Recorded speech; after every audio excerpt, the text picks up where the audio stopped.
Buon inizio di settimana, carissimi fratelli e sorelle. Buon lunedì, buona giornata. Accogliamo il dono di questo nuovo giorno e apriamo i nostri cuori al Signore e lasciamo che sia Lui a illuminare e guidare la nostra vita. Ma buongiorno anche a Maria, che in questi giorni stiamo pregando perché porti pace nel mondo, lei che è la regina della pace. Iniziamo questa nostra giornata con il segno della croce che ci ricorda l'amore di Dio per noi.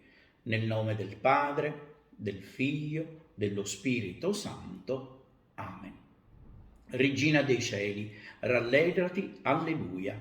Cristo che hai portato nel grembo, alleluia. È risorto come aveva promesso, alleluia.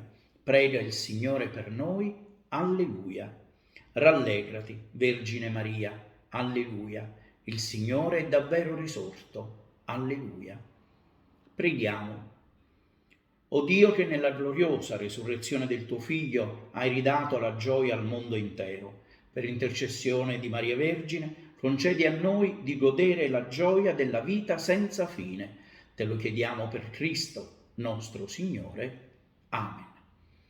Uno dei titoli belli che nei secoli sono stati dati alla nostra mamma nel cielo è quello di Madre del Bell'amore.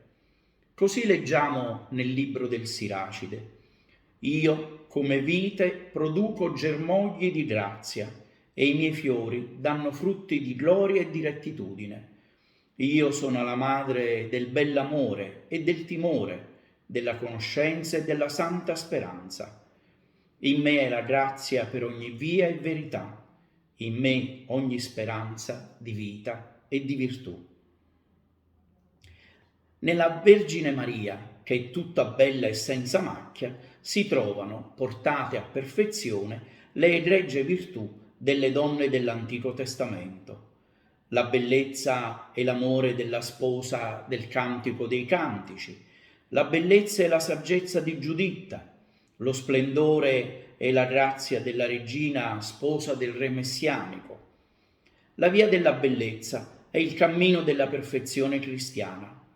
I fedeli che la percorrono insieme con Maria sono aiutati a progredire nella via del santo amore e si rivolgono a Dio perché, ripudiando il peccato, si innamorino della bellezza senza fine, della bellezza incorruttibile.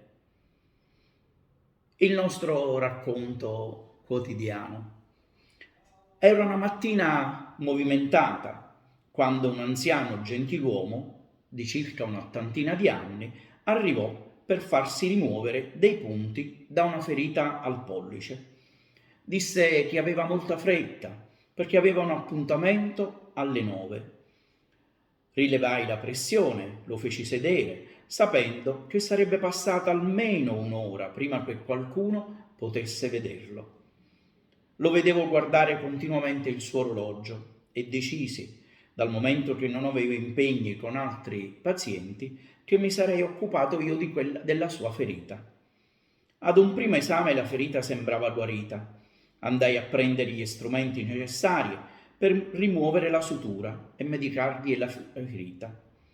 Mentre mi prendevo cura di lui, gli chiesi se per caso avesse un altro appuntamento medico, tanto che aveva tanta fretta. L'anziano signore mi rispose che doveva andare alla casa di cura per fare colazione con sua moglie. Mi informai della sua salute e lui mi raccontò che era affetta da tempo da Alzheimer. Gli chiesi se per caso la moglie si preoccupasse nel caso facesse un po' tardi. Lui mi rispose che lei non lo riconosceva più già da 5 anni. Ne fui sorpreso e gli chiesi: e va ancora ogni mattina a trovarla, anche se non sa che è lei? L'uomo sorrise, mi batté la mano sulla spalla dicendo: lei non sa chi sono, ma io so ancora perfettamente chi è lei. Dovetti trattenere le lacrime. Avevo la pelle d'oca e pensai, questo è il genere d'amore che vorrei nella mia vita. Il vero amore non è né fisico né romantico. Il vero amore è l'accettazione di tutto ciò che è stato, sarà e non sarà più. Carissimi fratelli e sorelle, le persone più felici non sono necessariamente quelle che hanno il meglio di tutto, ma coloro che traggono il meglio da ciò che hanno. La vita non è questione di come sopravvivere a una tempesta, ma di come danzare nella pioggia. Preghiamo.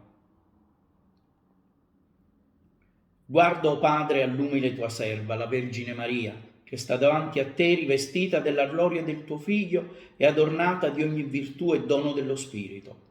Per sua intercessione, concedi a noi di seguire ciò che è vero e giusto ai tuoi occhi, per giungere alla fonte dell'eterna bellezza e del santo amore.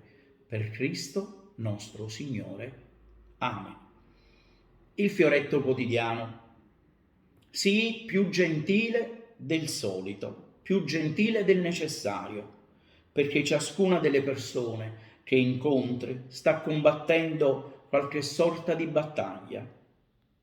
Oggi pregherai anche per tutte quelle donne che subiscono violenza. Buona giornata a tutti.